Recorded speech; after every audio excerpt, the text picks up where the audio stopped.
فهم الملائكة طيبين يقولون سلام عليكم যারা এরকম মুত্তাকি মুমিন তাদেরকে যখন ফেরেশতারা জান কবজ করে নেয় পবিত্র হালতে এই মানুষদের কাছে ফেরেশতারা এসে প্রথমে বলে সালামুন আলাইকুম, আপনাদের উপরে শান্তি বর্ষিত হোক।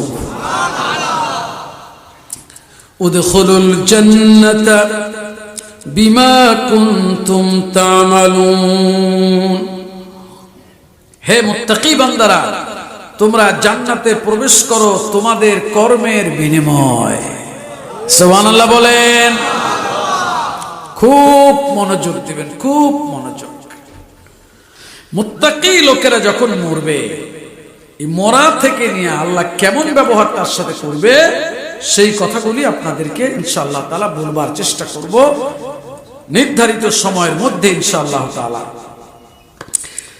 তাহলে মুত্তাকিদেরকে আল্লাহ তাআলা জান কবজ করবার সময় যে ফেরেশতাদেরকে পাঠান তারা এসে বলবে যে তোমাদের উপরে শান্তি বর্ষিত হোক এবং জান্নাতে প্রবেশ করো, তুমি যে নামাজ পড়ো নাই সেই জন্য। জবাব দেন। তাফসির আপনারা করবেন, এই জায়গা থেকে শিখে যাইবেন, বাসায় যেয়ে তাফসির করবেন। যে ফাইজলামি করবে না, তাফসির আমিও জানি। কথা বুঝতে পারছেন? ফেরেশতারা বলবে তোমরা জান্নাতে প্রবেশ করো এই জন্য যে তুমি ওজনে কম দিতা। ফেরেশতারা বলবে তোমরা জান্নাতে প্রবেশ করো এই জন্য যে তুমি বিপর্দায় চলতা। ফেরেশতারা বলবে তোমরা জান্নাতে প্রবেশ করো এই জন্য যে তুমি আঙ্গুলের ফাঁকে ঢুকাইয়া সুখ টান দিতা বিড়িতে, এই জন্য। ফেরেশতারা বলবে তুমি জান্নাতে প্রবেশ করো এই জন্য যে তুমি 1 নাম্বার আর 2 নাম্বার মাল মিশাইয়া 1 নাম্বার কইয়া বেচতা। বিমা কুনতুম তা'মালুন, এই জন্য যে তোমরা যে কর্ম করতে সেই কর্মের বিনিময়। এবার বুঝে থাকলে বলেন তো সেই কর্মটা কি? নেক আমল। সেই কর্মটা কি? নেক আমল। সেই কর্মটা কি? নেক আমল। সাইয়্যিদুনা আলী রাদিয়াল্লাহু তাআলা আনহু বলেছেন, শুরু ইরতাহালাতিদ দুনিয়া মুদবিরাতান ওয়ারতাহালাতিল আখিরাতু মুকবিলাতান ওয়ালিকুল্লি ওয়াহিদাতিন মিনহুমা বানুন ফাকুনু মিন আবনাইল আখিরা ওয়ালা তাকুনু মিন আবনাইদ দুনিয়া ফাইন্নাল ইয়াওমা আমাল ওয়ালা হিসাব ওয়া গাদান হিসাব ওয়ালা আমাল। সহিহ আল বুখারী শরীফের হাদিস। সাইয়্যিদুনা আলী রাদিয়াল্লাহু তাআলা আনহু বলছেন, এই মুসলমান শুনে রাখ, দুনিয়া পেছনের দিকে যাচ্ছে আর আখিরাত তোর সামনের দিকে চলে আসতেছে। আর দুনিয়া এবং আখিরাতে উভয় দিকের কিছু সন্তান আছে। কি আছে? এই সন্তানগুলি কতগুলি দুনিয়ার সন্তান আর কতগুলি আখিরাতের সন্তান। ফাকুনু মিন আবনাইল আখিরা, যারা আখিরাতের সন্তান তুমি তাদের হয়ে যাও। ওয়ালা তাকুনু মিন আবনাইদ দুনিয়া, তুমি দুনিয়ার সন্তানদের অন্তর্ভুক্ত হইও না। কারণ ফাইন্নাল ইয়াওমা আমালুন, আজ এই যে দুনিয়ার জীবনে তুমি জীবিত আছো এইটা হলো আমলের সময়। ওয়ালা হিসাব, হিসাব নাই। ওয়া গাদান হিসাব, আর তোর মরের পর মৃত্যুর পরে আছে হিসাব। ওয়ালা আমাল, কোন আমলের সুযোগ নাই। বুঝেন নাই? এখন কিসের সময়? দেখি কেমন বুঝলেন তাফসীর। এখন কিসের সময়? নাই কি? হিসাব নাই কি? এটা রেকর্ড হচ্ছে, হিসাব হবে, একটা সময় আসতেছে। ওয়া গাদান হিসাব, আর মরার পরে আসে হিসাব। নাই কি? আমল নাই। সাবধান। মৃত্যুর কথা খুব বেশি পরিমাণে আল্লাহ রাসূল স্মরণ করতে বলেছেন। আকসিরু যিকরা হাজিমিল লাজ্জাত ইয়ানি আল মাউত, স্বাদকে নষ্ট করে দেয়, দুনিয়ার মহব্বতকে বিনাশ করে দেয়, দুনিয়ার পেরেশানিকে খতম করে দেয়। সেই জিনিসটা বেশি বেশি করে তোমরা স্মরণ করো, সেটার নাম হলো মরণ। সেটার নাম কি? মরণ চোখ খোলেন, সেটার নাম কি? আল্লাহ রাসূল কাছে একজন এসে জিজ্ঞেস করলেন, ইয়া রাসূলুল্লাহ ফাআইয়ুল মুমিনিনা আকিয়াসু, মুমিনদের মধ্যে সবথেকে বুদ্ধিমান কারা? সুবহানাল্লাহ বলেন। ইয়া রাসূলুল্লাহ ফাআইয়ুল মুমিনিনা আকিয়াসু, মুমিনদের মধ্যে সবথেকে জ্ঞানী বুদ্ধিমান কারা? আবার বলছি হাদিসটা, এখানে যারা আছে মুমিন কিনা? আমরা সবাই মুমিন না? ইয়া রাসূলুল্লাহ, যারা ঈমান এনেছে তাদের মধ্যে সবথেকে বুদ্ধিমান কারা, জ্ঞানী কারা, বিচক্ষণ কারা? শুনেন সবাই, মুমিনদের মধ্যে সবথেকে জ্ঞানী কারা? আবার বলছি, মুমিনের মধ্যে কেউ ডাক্তার আছে, কেউ ইঞ্জিনিয়ার আছে, কেউ কলামিস্ট আছে, কেউ সাহিত্যিক আছে, কেউ গবেষক আছে, কেউ এমপি আছে, কেউ মন্ত্রী আছে, কেউ চেয়ারম্যান আছে, কেউ বা এমপি ইলেকশনের জন্য দৌড়ের মধ্যে আছে, নাই? কেউ ব্যবসায়ী আছে, কেউ কৃষক আছে। এই সমস্ত পেশার মানুষ আছে কিনা? জ্ঞানীকে প্রশ্ন করেছেন, ফাআইয়ুল মুমিনিনা আকিয়াসু, ইয়া রাসূলুল্লাহ, যারা আল্লাহর উপরে ঈমান এনেছে, আপনার উপরে এনেছে, এদের মধ্যে অনেক বড় বড় ব্যবসায়ী আছে, অনেক বড় বড় নেতা আছে, অনেক বড় মেয়ে আছে, অনেক শিক্ষিত গুণীজন এরা আছে, কিন্তু আপনি বলে দেন এদের মধ্যে সবথেকে বুদ্ধিমান জ্ঞানী কে? প্রশ্ন বুঝে আসছে?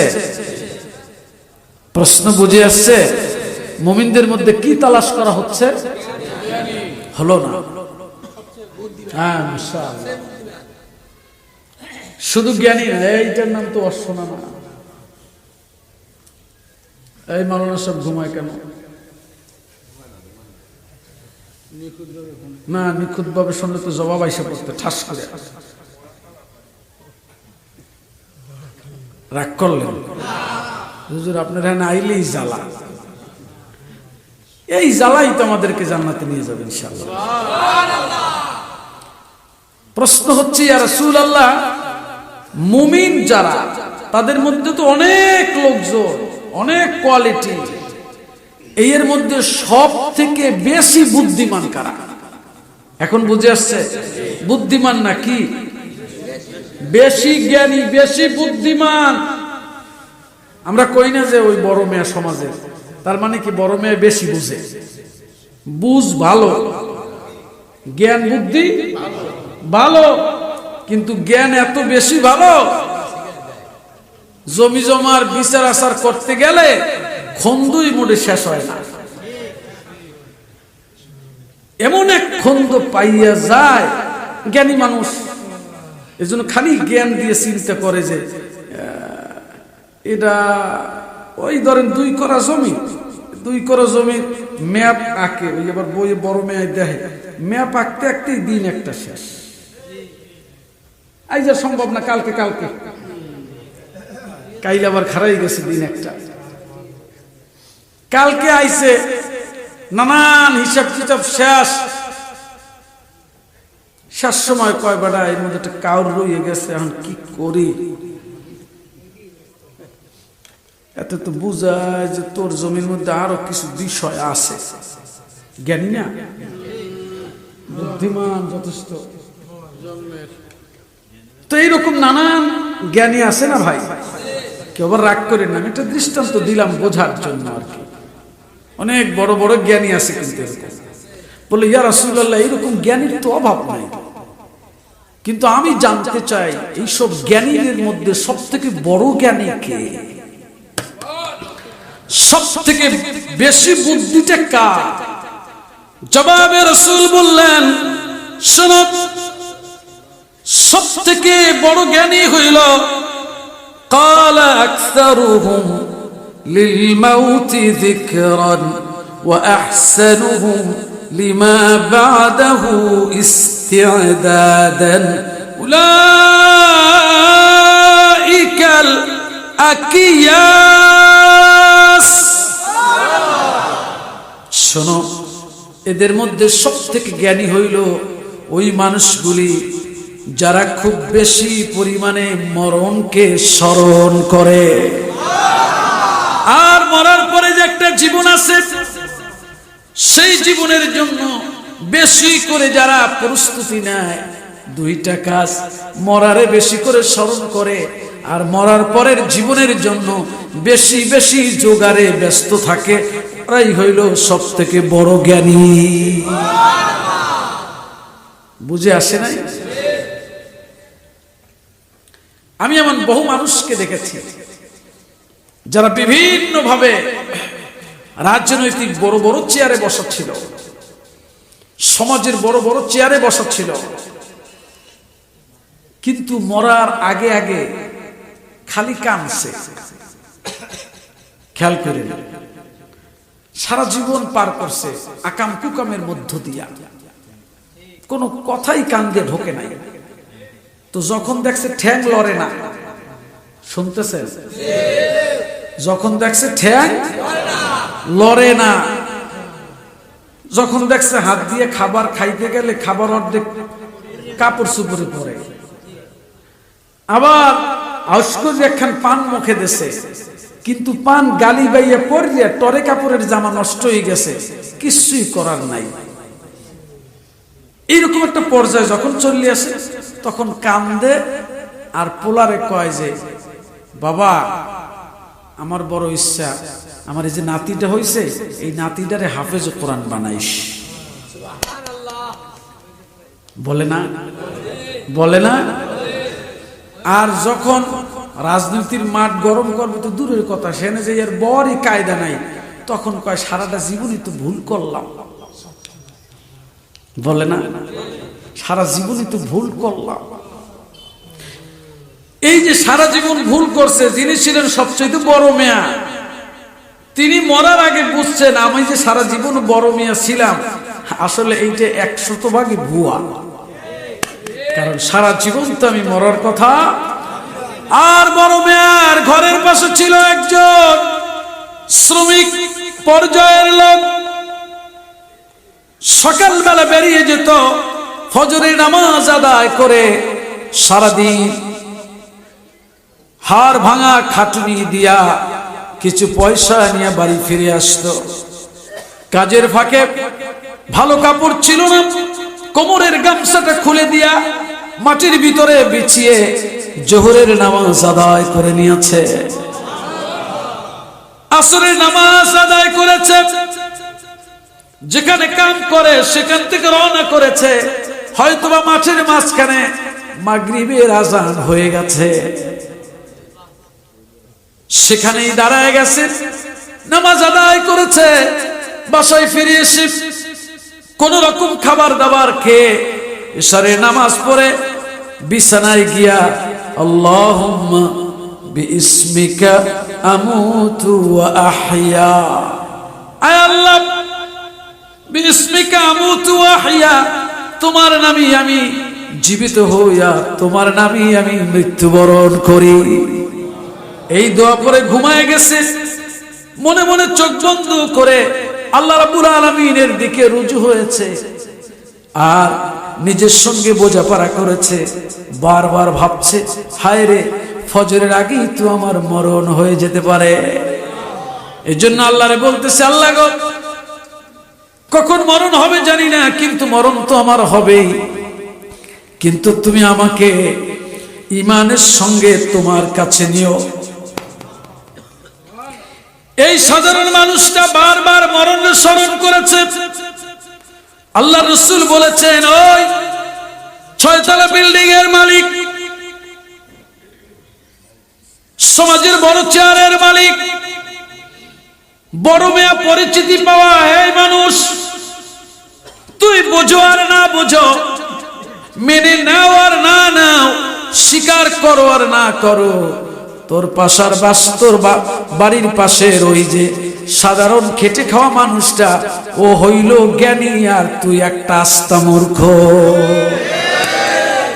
তুই জ্ঞানী না, তুই মনে করছো জ্ঞানী, কিন্তু তুই যে জাহেল, মূর্খ, আহাম্মক, নাদান, বেকুব, নালায়েক, দুর্ভাগ্যবান, এটা তুই বোঝো না।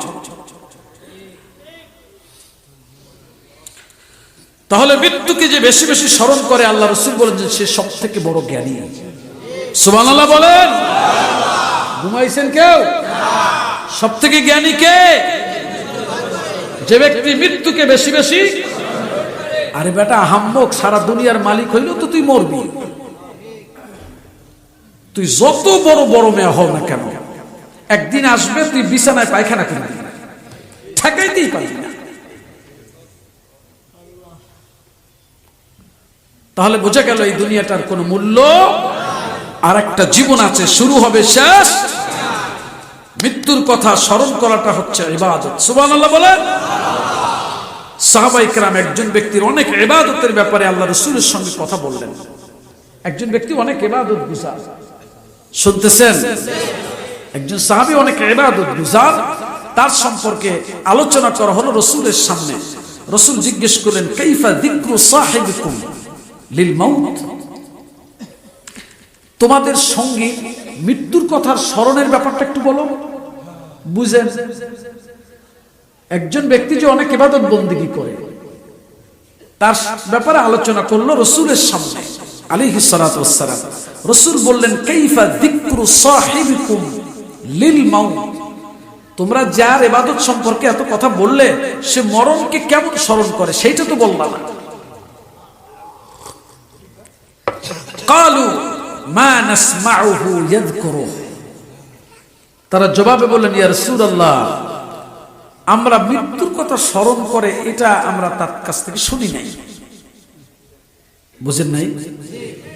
একসের নামাজ পড়ে, একসের রোজা রাখে, একসের জিকির আজকার করে, ইবাদত বন্দেগী করে, কিন্তু স্মরণ করে নাকি? আল্লাহ রাসূল বলেন, লাইসা সাহিবুকুম হুনাক, তোমাদের যে সাথীর কথা তোমরা বললা যে এত বড় বুজুর্গ, আসলে সে বুজুর্গ না, সে ইবাদতের ক্ষেত্রে ওই মাত্রার না, কারণ সে মৃত্যুকে বেশি স্মরণ। তাহলে মৃত্যুকে বেশি পরিমাণে স্মরণ করাটা ইবাদত। এই কথাগুলি বুঝে আসছে কিনা ভাইরা? খুব মনোযোগ।